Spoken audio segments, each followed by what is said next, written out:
俾路支解放军袭击中国车队，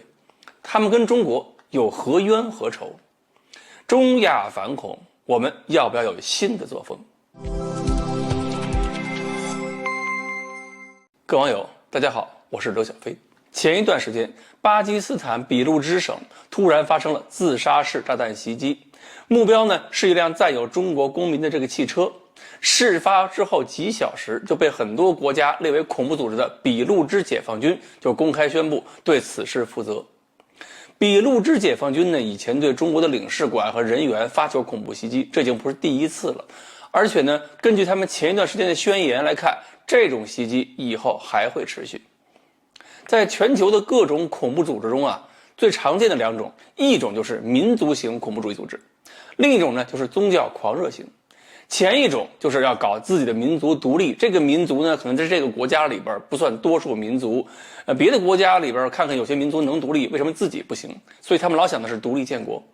比如英国面对的北爱尔兰共和军，西班牙曾经面对的巴斯克分离主义，这些都属于是民族型恐怖主义。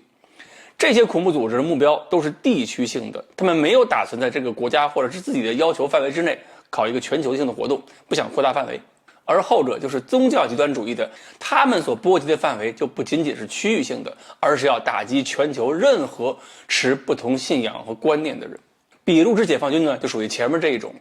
俾路支人和巴基斯坦主体民族矛盾比较深厚，他们想独立也一直没有成功，而且在这个巴基斯坦政坛、军队也没有什么地位，所以这个省地盘虽然挺大，但是发展不行，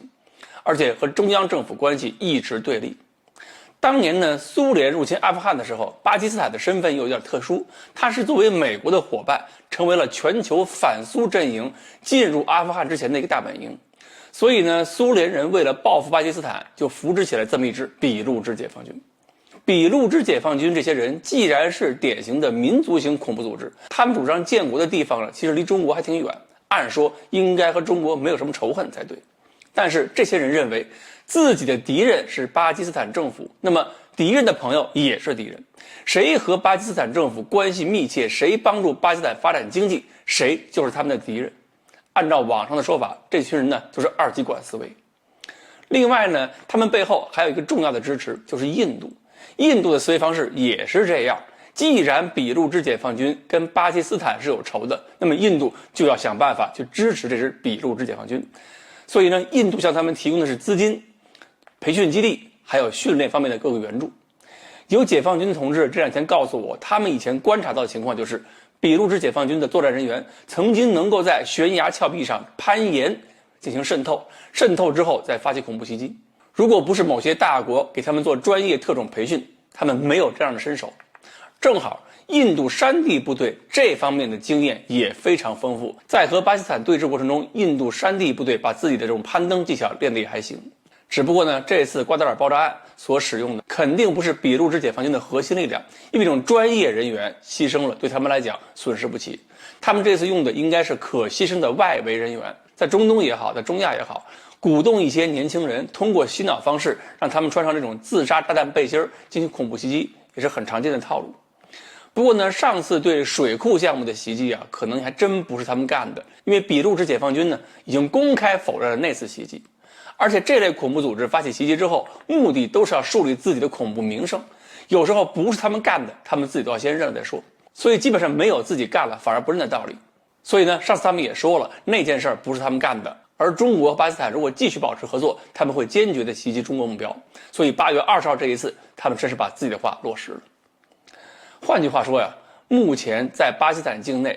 有印度背景对中国和巴基斯坦进行恐怖袭击的组织肯定不止一支，俾路支解放军只是其中一个。面对这种局面呢，中国肯定会对恐怖组织进行坚决打击。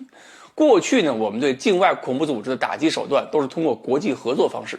也就是通过情报信息共享，寻找恐怖分子的位置落脚点，然后由所在国家的部队进行精确的定点清除。所以长期以来呢，通过这样的配合呢，也干掉过不少恐怖组织的领导和骨干成员。以后呢，面对俾路支解放军或者别的一些恐怖活动，我们也可能有新的一些措施，比如说在上合组织框架下采取一些境外的联合军事行动。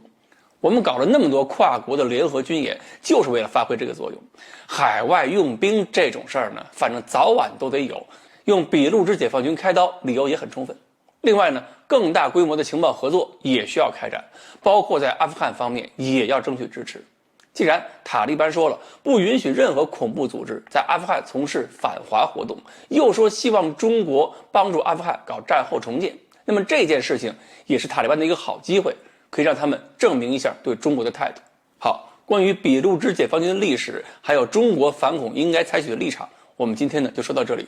欢迎大家继续关注我们的栏目，我们下期再说。